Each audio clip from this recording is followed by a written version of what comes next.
คร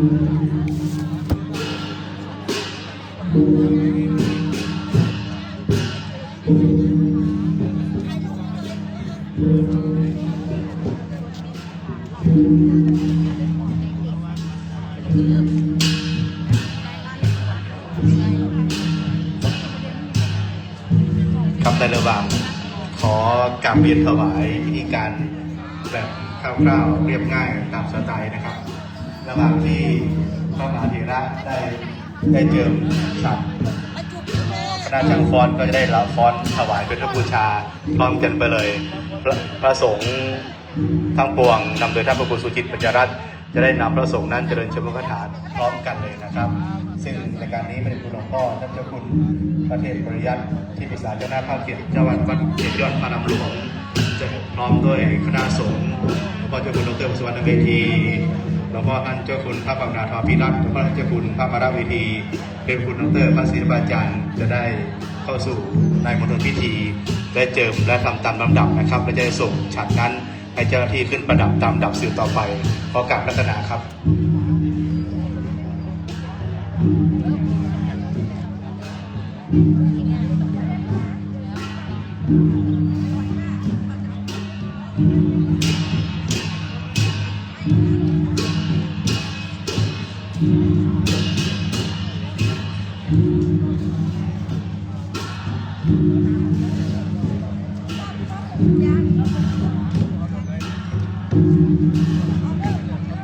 ครับเมื่อทำพร้อมกลับ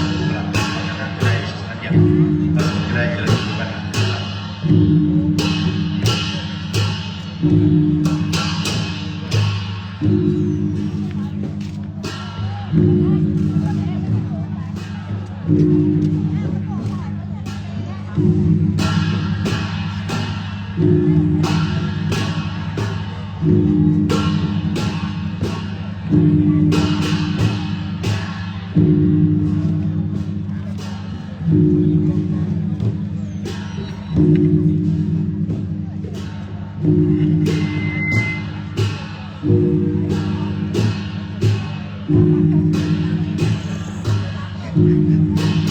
แดดโดนเท้ายังแซ่บ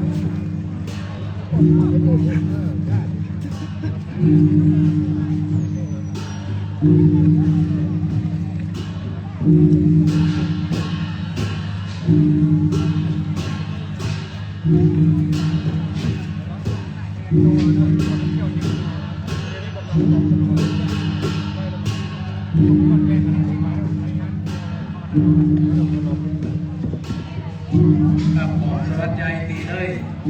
ขอสวัสดีดีเลย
ช่างนะครับ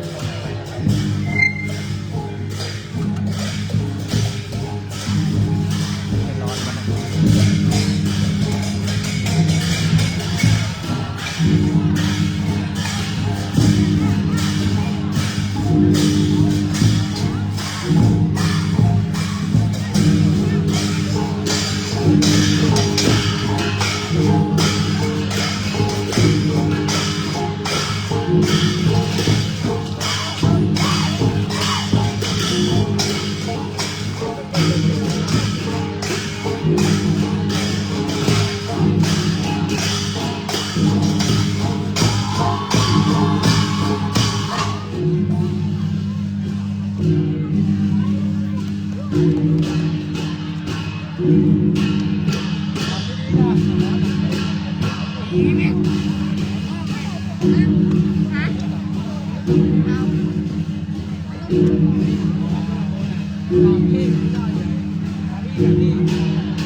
ันจับข้างล่างอย่างเดียวเลยไม่ต้องจับข้างบน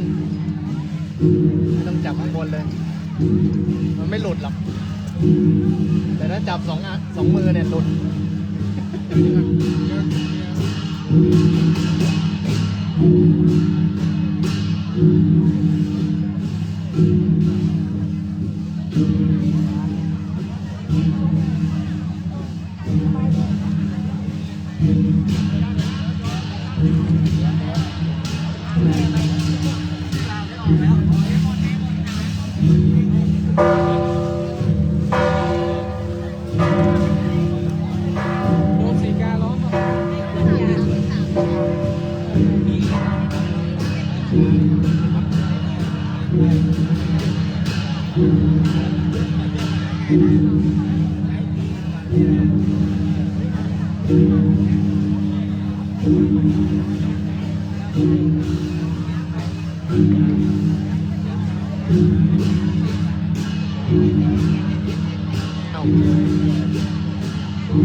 ไม่รัด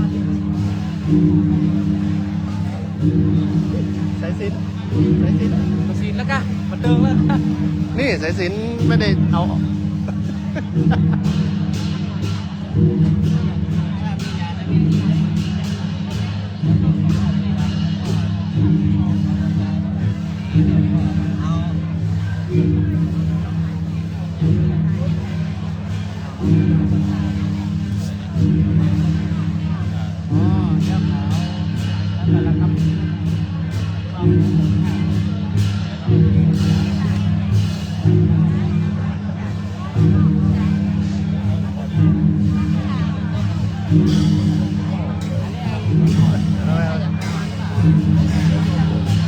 ล่มแล้วมันล่มอยู่ในล่ม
ไปกำลำบาก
กายันโต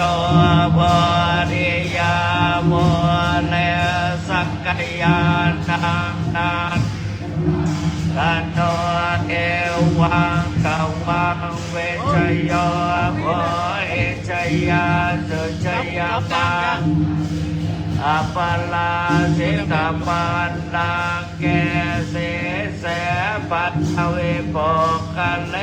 อภิเสกสัพพะโพธานังอาคาปัตโตปะโพธติสุนังตังสุมังคลังสุปปาตังสุโหติตังสุขันโนสุโมโตจะสุเยตังปัมมจาริสุปทากินังกายกรรมังวาจากรรมังปะทากินังปะทากินังมโนกรรมังปะเนติเสปะทากินาปะทากินานิกัตวานาลวัสสันเทปะทากิเนใส่กลับหรือเปล่าใส่ลงปีกหรอเปิดว่าใส่ลงปีกมาดีๆไปดีให้ช่างขึ้นไปดูใหม่ใส่กลับกันหรือเปล่า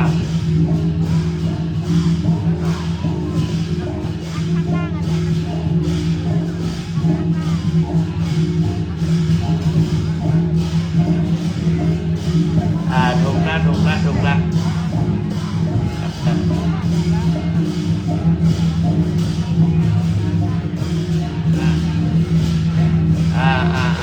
ถูกแล้วถูกแล้วถูกแล้วถูกแล้ว โทษตาหลวงพ่อแก่แล้วสุวรรณตาแก่แล้วง่ายๆนะครับกับขอบพระเดชพระคุณหลวงพ่อเทพปริยัติ ขึ้นไปหมด ที่ปรึกษาเจ้าคณะภาค7นะครับพร้อมด้วยพระมหาเถระครูบาอาจารย์ทุกรูปญาติโยมทุกท่านนะที่มาร่วมกันยกฉันพระเจดีย์และประมาณเดือนกุมภาพันธ์ 2569 มาถ้าเริ่มเดือน5เพ็ญมันเป็นเดือน3ใต้5เหนือจะยกอีกชั้นหนึ่งคือรัตนชาติคือแก้ว